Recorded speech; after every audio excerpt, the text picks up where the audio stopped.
Thank you all for having me. I appreciate the time to be up here. As a psychologist who works with police departments, I could talk a lot about training because I'm actively involved in that. I could talk a lot about psychological screening of officers before they become officers. Could talk about conduct of officers and what's appropriate and not appropriate. But I've decided to shift a little bit this evening in light of what I'm hearing. And I'd like to talk about officers as people.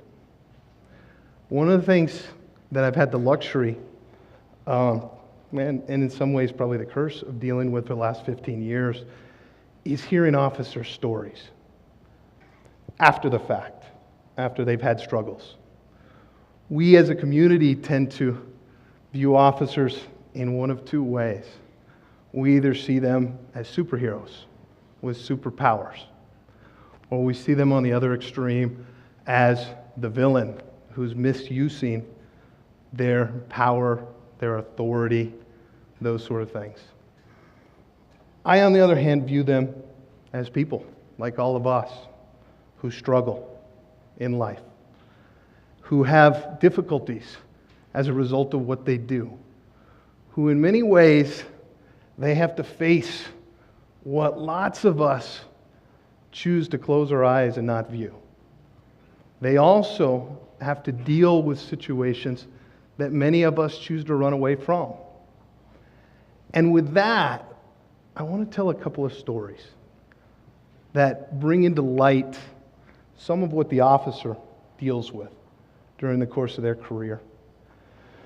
A couple of years back, I was sleeping soundly in my bed about 2 a.m.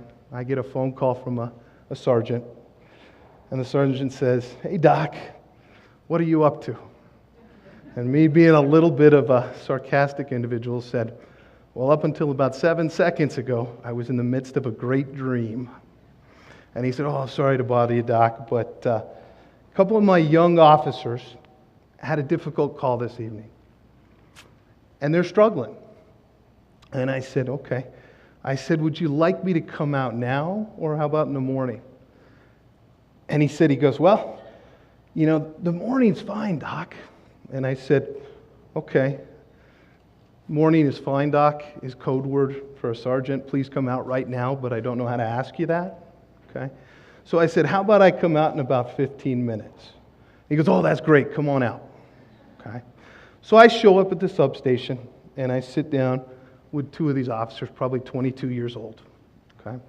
And I asked the officers what happened. And one of the officers looks at me and says, "Doc, it was kind of a normal call. We got called to the home of a family. Family had about a 16-month-old child who they went to check on. Child wasn't breathing." Okay. So we get called. We show up. My buddy rushes in the room, does CPR on this child, works on the child for probably 15 minutes. Okay. And I can see one of the officers, he's more visibly upset than the other officer. And so I kind of asked him, I said, "Were you the one doing the CPR?" And he goes, "No, I was watching." And I asked him, I said, "Why? Are you struggling right now?" And he goes, "Well, my buddy's doing the CPR." And right above him was the name of the child. See, I still choke up. He said, "My buddy has a child that same age, same name, and I was watching it." Okay. Long story short, see, now is where I got to put on the tough front, right? Long story short, he tells me, he didn't even think about it. We worked through it. We talked for about 45 minutes. And then guess what happened to those officers? They had to go 10-8. They got to go back and work. Go back to the field.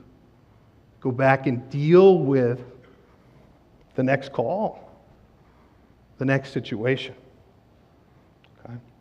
Tell a second story. This is an officer who was involved in a shooting. Okay. I go out, deal with this officer on scene. I talk to him. He's doing okay. He's actually feeling all right. little shook up, adrenaline dump. His body's kind of figuring out what happened. One of the things that happens during most crisis situations is our body goes into survival mode. All non-essential functions of the body shut down. Okay? We lose fine motor skills. Okay, they decrease. I always tell folks, you want to try that, go run about 3/4 of a mile, sprint it, and then try to put your keys in the keyhole of your car. You're going to have scratches all over, and then you're going to be mad at me. Okay? That's why I tell you ahead of time. Fine motor skills go away. The officers have tunnel vision, which means they see what's in front of them. Typically, you don't see what's to the side of you. They have what's called auditory exclusion, which is where you don't hear at the same rate as most folks, or as you would normally. Perceptions are distorted, okay, on the part of the individual in that crisis. And so as I'm talking to this individual, he's kind of running through things in his head. He's trying to figure it out. We talk about what he can expect the next couple of days, that he may not sleep. He may sleep. His family may have some ramifications, those sort of things. Okay? And he's, yes, sir, I understand, thank you, that kind of approach. Okay? And then I let him go. A couple of days later, call him up, we sit down, we have a conversation. He's fine, he's doing good. He goes back to work. Okay? Don't hear from this officer for about 12 months. Fairly close to 12 months on the day. I get a voicemail. And this officer leaves me a voicemail saying, "Hey, Doc, I'm just calling to tell you my wife says I'm an asshole. I need to come see you." Okay. So I call him back, say, "Come on in." We sit down, we talk for a little while. He explains to me what he was struggling with, and what it comes down to is he was still struggling with the shooting. He was having a hard time with the shooting. Okay? And as his stress increased, so did his irritability.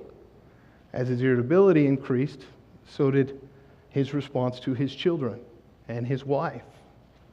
And so he would lash out. He would say mean things. He would say rude things. Okay? And so he called me.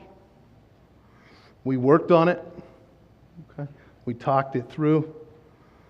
I didn't hear from that officer for about 6 months. He leaves me another voicemail. Said the same thing in the voicemail, but I don't have to cuss more than once in here. Okay? Comes back in. We do a check-in. We see him. Next 6 months, he calls me again. This officer did that every 6 months for the remaining 5 years of his career. Okay? Because he had to do that to cope. The message I'm going to give is real simple. I encourage people to have an open mind and not vilify individuals because we're frustrated or angry at a system.